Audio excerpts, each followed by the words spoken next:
Poudlard, Tatooine, la Terre du Milieu. Combien de films ont présenté des décors reconnaissables entre tous? S'il y a un élément au cinéma qui a contribué à faire rêver le spectateur, c'est bien le décor. Mais qu'est-ce qu'un bon décor? Quelle importance a-t-il vraiment dans l'histoire? Le cinéma a vu tout au long de son histoire évoluer ses décors. Les studios ont longtemps été un moyen privilégié de créer en toute liberté ses propres décors, qu'ils soient fantaisistes ou bien à l'inverse, réalistes. Permettent également de pouvoir jouer avec la lumière et les personnages, sans avoir à se soucier du soleil, de la météo ou de quoi que ce soit du monde extérieur. Mais à la fin des années 20, les studios ont dû faire face à une révolution majeure qui les ont obligés à s'adapter. L'arrivée du son. En effet, tant que le film est muet, les studios pouvaient planter leurs décors les uns à côté des autres, sans avoir à se soucier des bruits parasites que cela causerait. Un changement qu'il a fallu donc corriger et qui a obligé les différentes productions à revoir leur organisation. Aussi, très rapidement, les tournages en extérieur ont voulu s'imposer pour un rendu plus réaliste. Une vision notamment partagée dans les années 60 avec le mouvement de la nouvelle vague. Un décor au cinéma dépend de beaucoup de conditions, le budget, les besoins, les opportunités, mais doit avant tout servir un intérêt artistique et narratif. Planter le décor, c'est déjà savoir placer ses personnages dans un espace, mais cela sert aussi à placer les personnages dans un temps.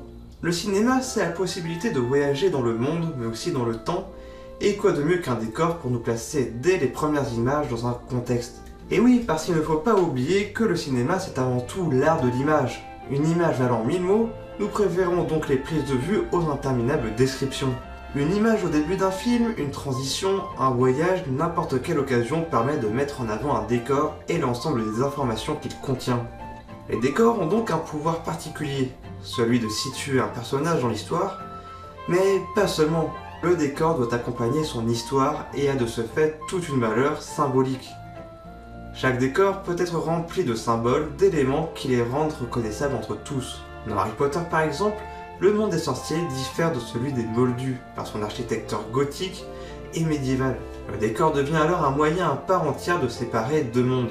Le décor joue un rôle à part entière dans la narration et est soumis aux mêmes règles que les personnages. À l'instant d'un personnage qui doit être correctement construit, le décor doit avoir son identité propre qui permet au cinéma de vivre et d'évoluer.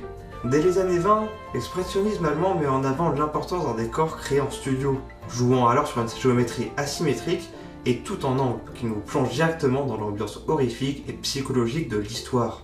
Bien plus tard, les décors de Blade Runner donnent tout de suite le ton du film, donnant une ville futuriste, sombre et envahie par la publicité, tandis que Le Seigneur des Anneaux nous évoque plutôt un rapport particulier à la nature et à l'environnement.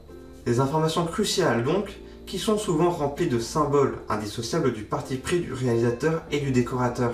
Qu'il s'agisse de détails cachés, depuis les caméos bien célèbres de chez Pixar, jusqu'aux indices dissimulés de Conjuring.